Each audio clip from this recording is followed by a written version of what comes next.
Morning, everybody, and welcome to the PropTech Challenge. This morning, we have three great panelists joining us. This is the Design, Construction, and Development Discussion Panel. In no particular order, we have Romill Bettany from Modulus joining us from London. We have Stefan Martinovic from Midwood Investments from New York City. And we have Adam Hengels from Parafin Technologies in Chicago joining us. So good morning, guys. Hope you're doing well and staying safe. Morning, Carlos. Thank you. Let's kick this off. So my name is Carlos Valverde. I'm Vice President of Development at Silverstein Properties. And we had a very interesting submissions this year for the PropTech Challenge. These three companies that got selected to be in this panel I thought were particularly interesting because as we hit sort of the infancy, I would call it, of artificial intelligence and real estate development, I think the three gentlemen here are really starting to tackle a lot of the problems that we see, a lot of the time sucks really that we face. And I'll throw this first question out there for everybody. But you know, ultimately, right, we're living in a crazy world right now. 2020 has been one heck of a year for everybody. It seems like COVID has been the chief innovation officer for so many of us, right?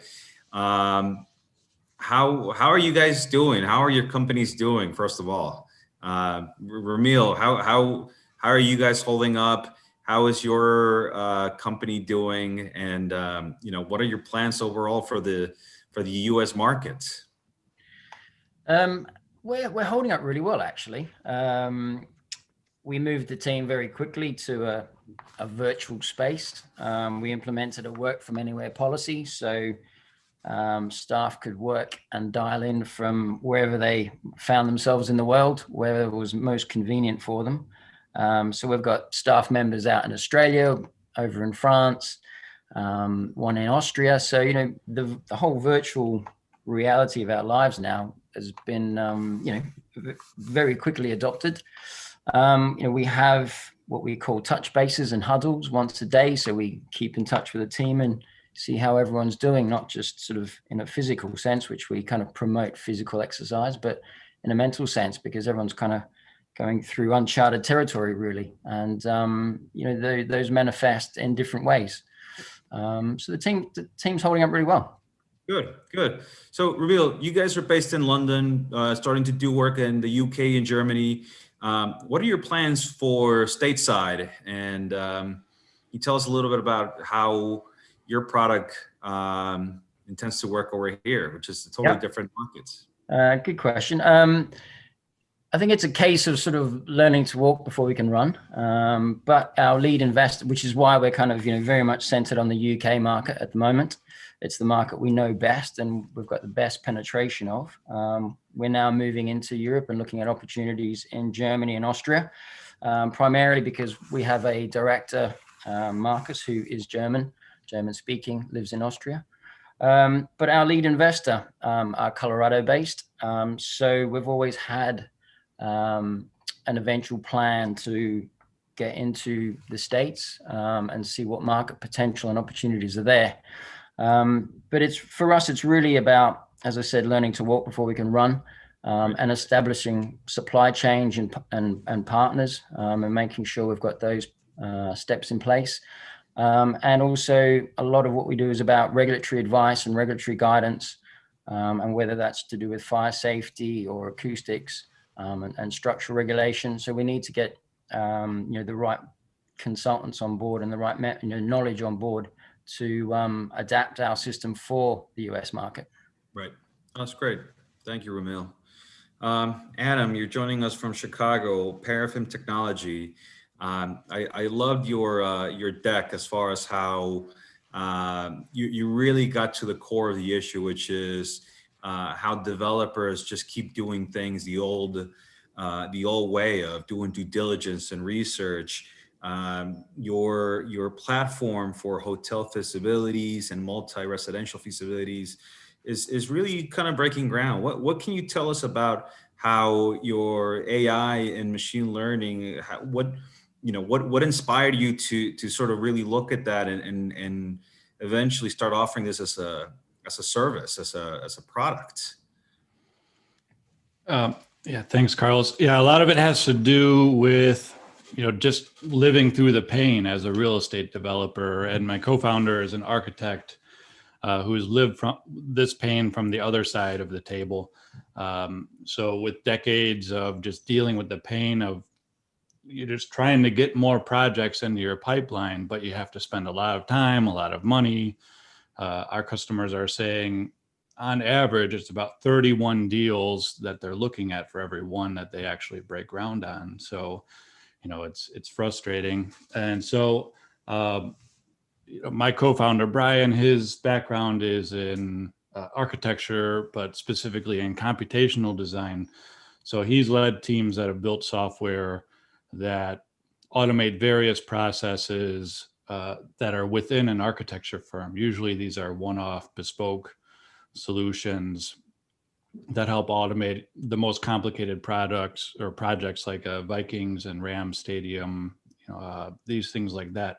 So when Brian and I started working together, me as a developer, him as the architect, and he would use these kind of technologies to make the process go faster from the design side, we just started thinking of, okay, now if we can start making things go really fast, using a lot of the automation technologies that he and his team had built, right, that could make things a heck of a lot better for real estate developers. So that's kind of the insight and the background to got us to where we're at. Just, it kind of took a developer and a computational designer bumping into each other and trying new things.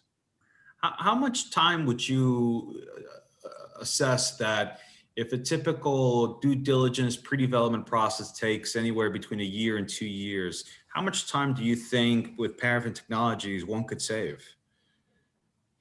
Well, it depends on the type of project. A lot of the projects are somewhat more straightforward and can save a few weeks to a couple of months.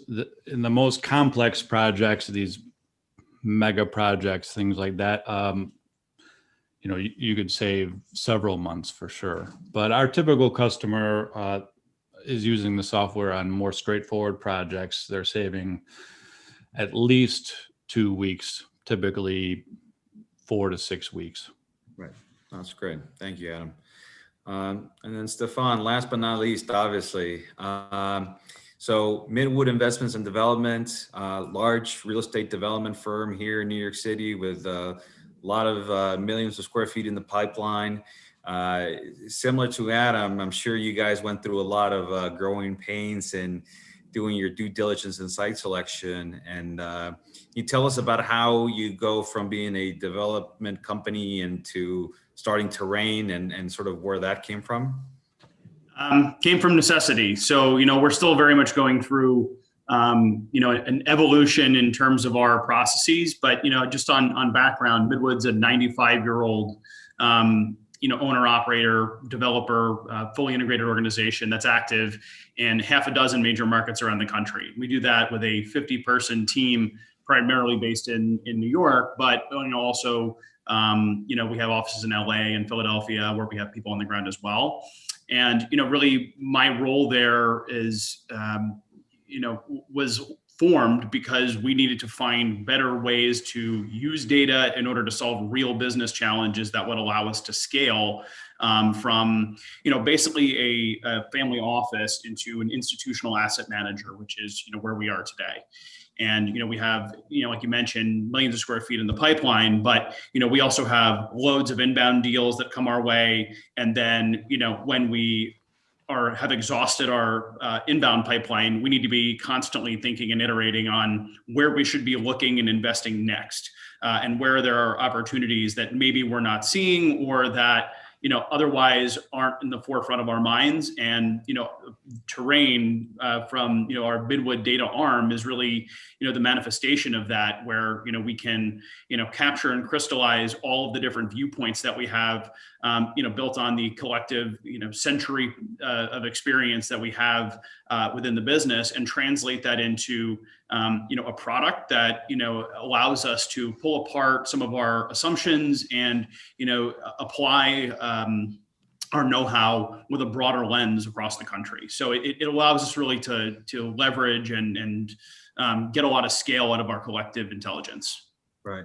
And Stefan, I guess, what's interesting is that essentially, in many ways, you're a data aggregator, and it also it has a very beautiful visual aesthetic about how you visualize and analyze different aspects of the economy, labor market, neighborhoods. All this information, is it being inputted as you get new deal sheets from different brokerage firms and say, hey, this is the new latest data on this, or is it mostly government websites, or how do you handle the enormous amount of data, which is both factual and sometimes inflated for a sales pitch, essentially? So how do you filter that, and how is that data being integrated into your platform so you get true factual information? Well, just to put this in context a little bit, the size of our analytics team at Midwood is 2 people full time. Okay. So this is not something where we have teams and teams of workers that are chomping out things left and right. Basically, what we're doing is that we are building on top of existing, credible, and highly scalable databases that ideally are updated with as high frequency and latency as possible, such that we can, kind of set it and forget it, is really the goal. And, when you talk about how do we take in and process, information from brokers that, obviously may or may not have a bias on it. I would say that Midwood's terrain is really the response to that. And so, we'll go through in our presentation a little bit later, but, rather than being a repository for just deal information that is incoming, really what we do is when we have a deal that is incoming, we use this as a check. And so I enter in a location and it gives me, 100 pieces of analysis for any address that are directly relevant to Midwood, how we view the world, and rank sorts it in order of priorities of those issues. So it's a way for us to better weed through a sea of misinformation and to digest it in such a way that it directly reflects our viewpoint on the world as investors. Right. And then you also have letter grades, similar to how we're seeing, restaurants have letter grades, energy consumption. New York City started popping up with letter grades in buildings. Does that mean if my site has a C letter grade that I shouldn't invest on it, or what's the basis of that letter grade, and what does it really mean? So, well, 2 things. First and foremost, what is a letter grade in the system that you see it today probably doesn't have any relevance to you, because think about, this grading system as like a Netflix matching algorithm. So what Carlos might find interesting is not necessarily what should appear at the top of my queue. So our intent initially is to build this out and make it very robust and understandable for Midwood's use case specifically, because we have a tremendous depth of use cases that we can use to test it against. And really, when you think about, and we'll go through just the sheer complexity and volume of information that we're talking about, we had to find a way, and admittedly through trial and error, that would allow us to have an output that is directly relevant and accessible in basically in near real time, such that when we the key here for us really is speed, because there's you can spend a week's worth of time trying to pull together 100 pieces of data, or if you're us, you can do it in about 15 seconds.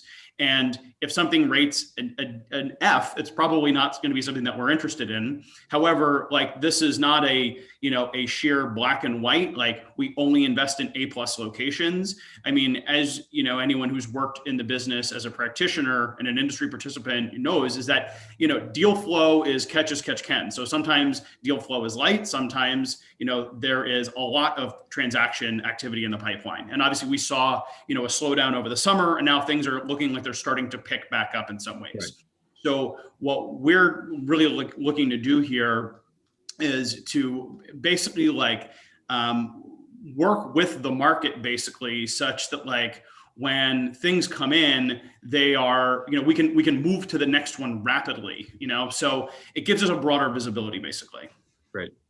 Thanks, Stefan.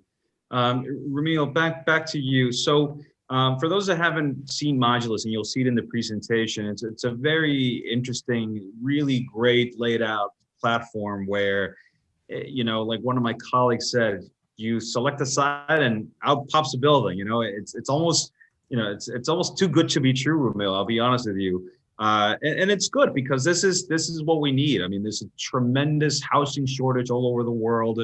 And real estate is just it hasn't enjoyed the benefits of the car assembly line, and, not to say that you're a car assembly line, but in many ways, you're building networks of assemblers, builders, kit parts. It's almost like 2 or 3 businesses in there, right? There's the generative form making, there's the analysis, the real estate due diligence, and then there's the actual construction turnover for modular building. How do you see Modulus?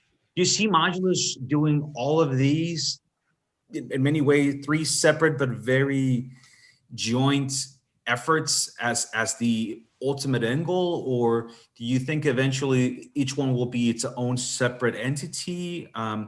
Because doing one is complex enough, right? Doing it right, doing 3 of them from A to C is, nobody really does it, at least here stateside, nobody does that. Nobody finds the land in such a way and goes through all the processes like this, except very, very few entities. So, yeah. I mean, you hit on a few really key points there. And one is frustration with the industry and how slow, or how big a problem, and I'll talk about this later, how big a problem it is, and what a backlog of housing there is, and what the construction industry is such an undisrupted industry at the moment. And this is something that we sort of headed out to do. In fact, it's been identified it's the 19th least disrupted industry on the planet, with only hunting and fishing lower than it. So, we build traditionally buildings the way we did, 100 years ago.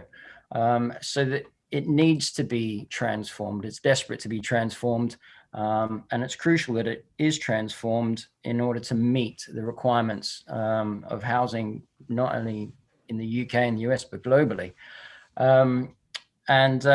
We have taken a lot of guidance and, I guess, inspiration from automotive and the aerospace industries in looking at the way they've moved from being car manufacturers to car assemblers. You look at the major brands now, they don't really manufacture. They're assemblers. They take components that are manufactured elsewhere around the world, shipped to their assembly plants, assembled, and then driven off the line. And the amount of customization that is possible because of that to the end user is enormous. So if you can do it with automotive, if you can do it with cars, you can do it with airplanes and Boeing 737s. Houses are relatively far simpler to do. So absolutely. That's where we've taken our inspiration from.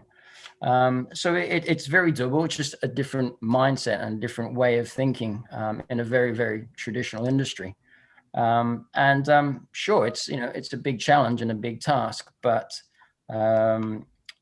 being very sort of a design-led company, so we're coming at it from a very design-led point of view and a tech point of view. We don't have sort of the the wheels of change to turn that the traditional construction companies have.